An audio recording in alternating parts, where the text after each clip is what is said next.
Now I will tell you how to create the project codes and their values. You have to go to the enterprise and then go for the project codes. Here there is a message, no project codes are defined. Click on modify to add a new code type. So simply click OK. Here you see that there is no project code available right now. So we are going to add some project codes like project location, project type, a responsible person, etc. So we are going to modify, and here you can add project codes. Here we are entering the two project codes. One is the project type.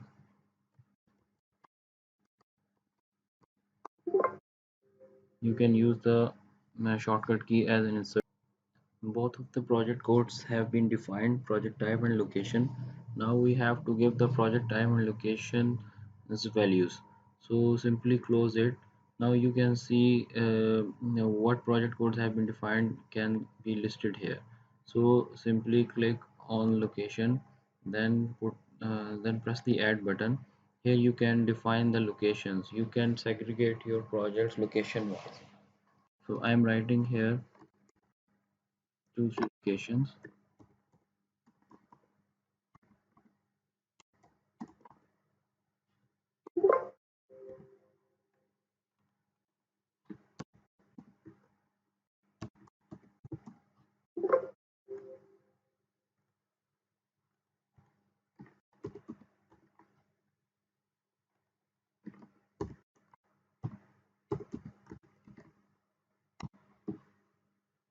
By defining these locations, you can segregate your projects according to the location.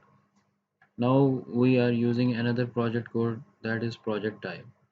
You can add different type of project types like EPC projects, like project management consultancy projects, build on operate projects. So we are entering here these values.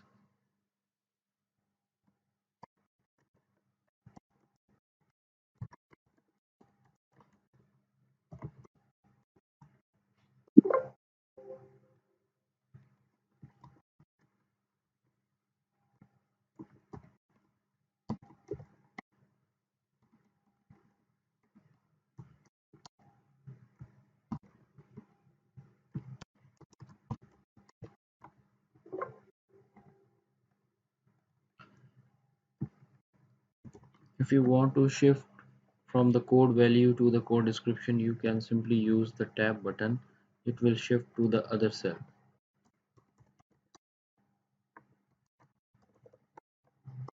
Here our project codes have been defined. These project codes can be assigned to the different projects depending upon the requirement. So once you have created the project, then you can assign these project codes.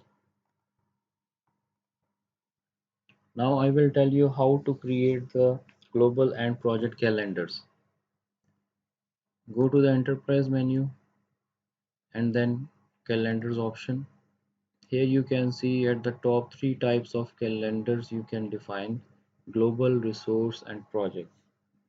Global calendar Global calendar pool contains those calendars which can be applied to all of the projects.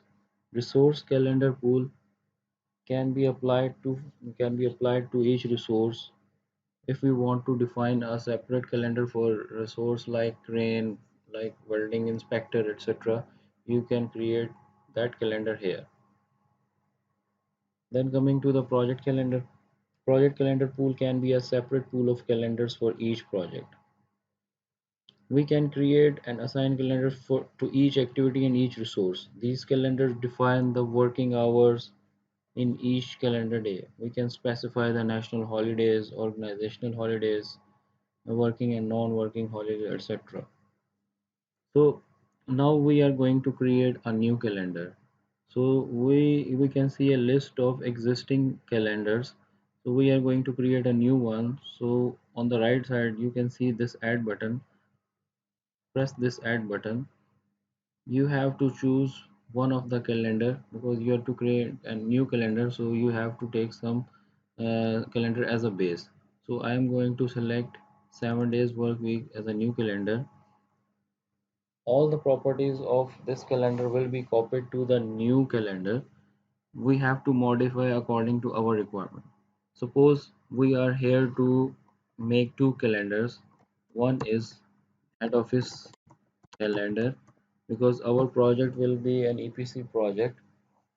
Engineering and procurement will be handled in head office, and we will prepare calendar for those activities separate, and our construction will be managed by another calendar. We will call that calendar as a site calendar.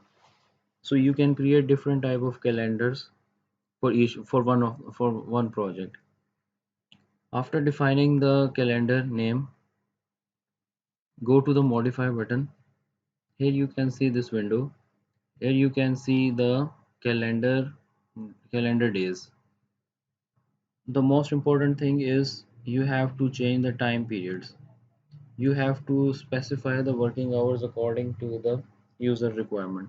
So this is an head office calendar, so we assume that we are working 8 hours per day and 5 days a week. So here we will mention 40 hours per week, hours per month 170, and hours per year 2000. Then we have to go to work week. Here you can see that all of the days are working. It means that 8 hours in each window is typed. So you can put here 0 Saturday and Sunday. It means that you are going to consider Saturday and Sunday off. After clicking OK, you can see in the background these Saturday and Sunday now are become off.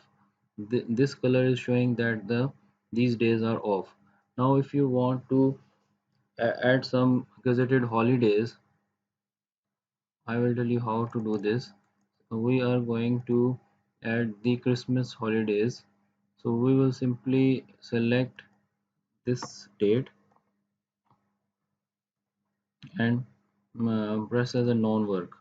You can also do this by simply double clicking. It will get off. So in this way you can define the calendars and their gazetted holidays. So one of the calendar has been defined. We will press OK. Now I will tell you how to create a site calendar. There will be a difference between the head office and site calendar. So I am going to create a new calendar. So I will press add button. Then I have to choose the calendar as a base. So I am going to choose again 7-day work week calendar. I am writing the name of calendar as a site calendar. Then I will go to modify button. Then again go to the time periods. Here I will enter the hours conditions according to the site. So I will put here 10 hours per day, 6 days a week, 26 days in a month, and 320 hours per year. Now I will go to the work week. Normally, our site working hours are considered 10 hours per day. So I am putting 10 hours a day and keeping the Sunday off. So I will just type 0, and you will see at the background that this blue color is showing that Sunday is off. Same, we are going to give the gazetted holidays in the month of December for Christmas. So I will just click on this date and press this non-work button, or other way is to just simple double click.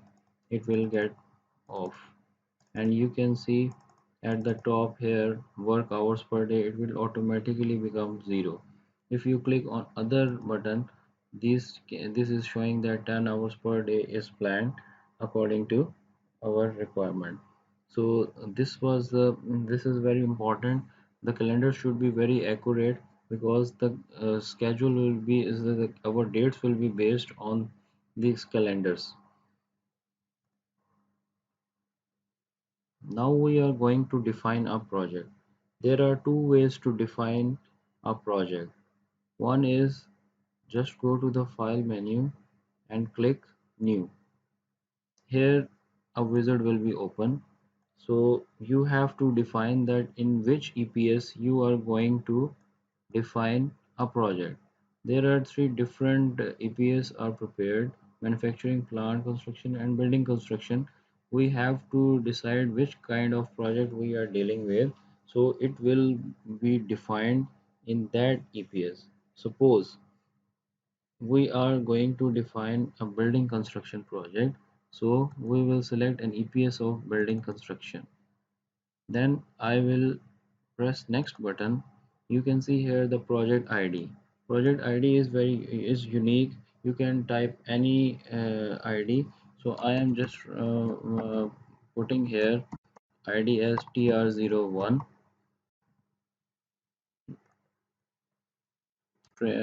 Project name I am mentioning here as a training project. Then click next button. Here you can change the project plan start date.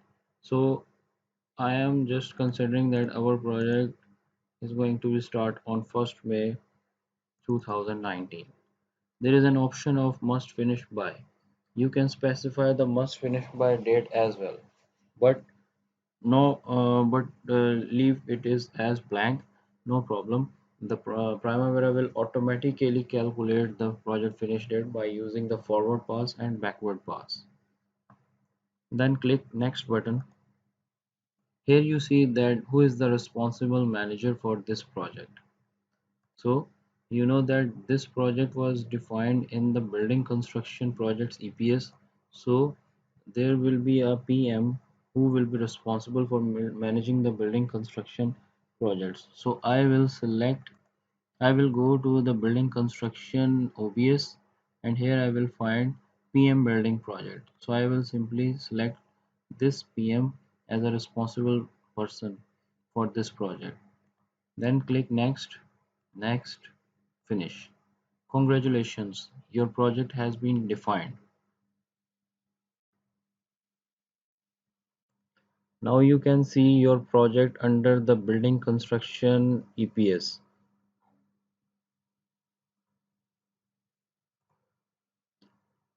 I told you while creating the project codes that once we will create the project, then we can assign the project codes. So now we are going to assign the project codes. So you can go simply in the codes tab. This is the project details tab. So you are going to assign the project codes. So simply go to the codes tab. Here is the button assign. So after highlighting the project, you will click here assign. Then you can assign the project codes according to your requirement. For example, this project is going to be located in the Punjab. So I will select Punjab. The other is project type. Suppose we are doing the project management consultancy for this project, so I will click project management consultancy. You can see at the bottom these project codes have been assigned. Some of the important settings you have to do after defining the project. So we will go to the defaults tab. Here we will select different conditions according to our site requirements. Duration type. For example, our project is a construction project in which the total duration and the units like man hours and cost is fixed. So we are going to select this option.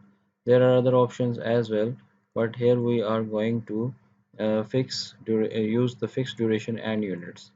Here is the percentage complete time. This is related to the progress update. So on what basis you are going to update the progress? Suppose we are going to use the units based, because we have quantified all the activities, cost, resources, man hours. So our progress will be based upon the units. So we are going to select units. Activity type, it will remain as a task dependent. But if you here is the auto numbering defaults. When you define the activity ID, there is an option that you can use some prefix before activity ID suffix. So I will mention here as a trng. This ID is for training purpose, so you can specify according to your requirement. For example, in the construction project, you can use CON. In the procurement, PRO. You can change according to your requirement, but here I am using as a TRNG for training purpose.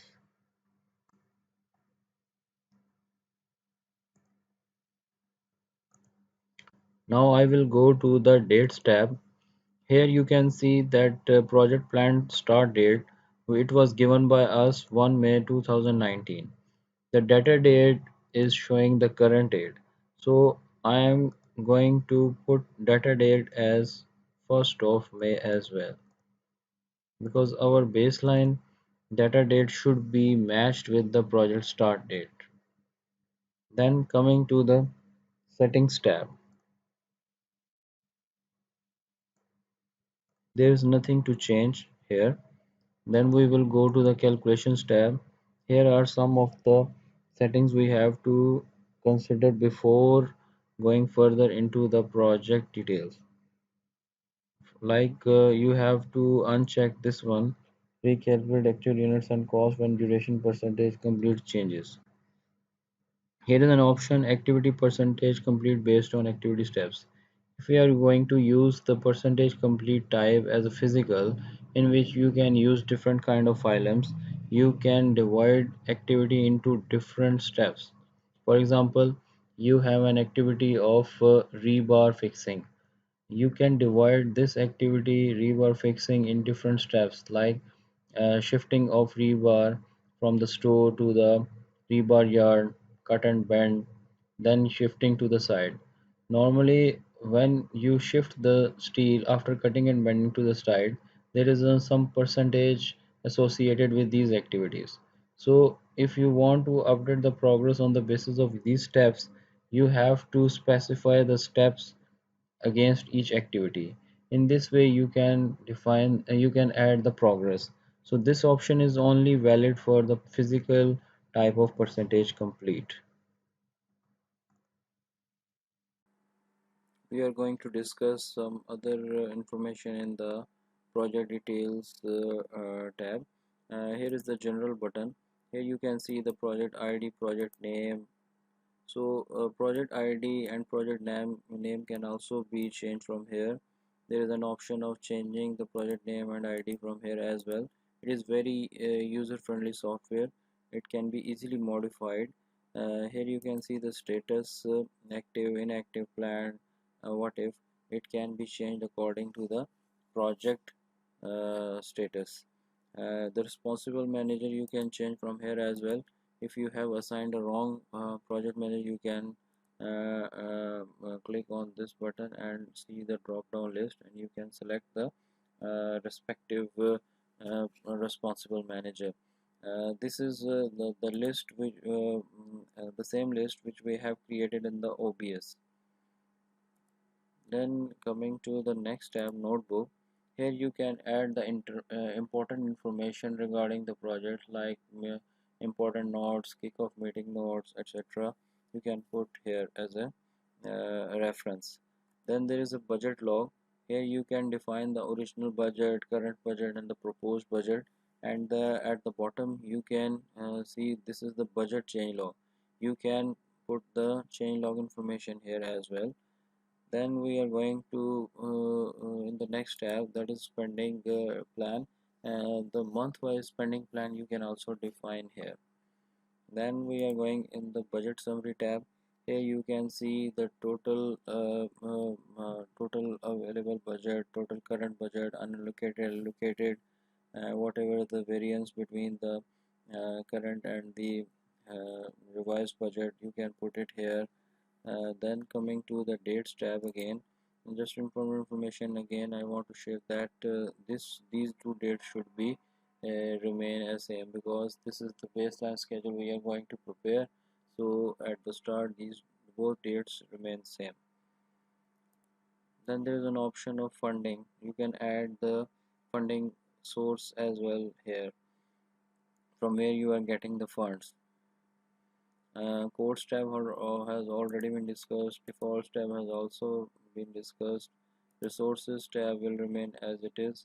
Settings and calculations are also discussed already.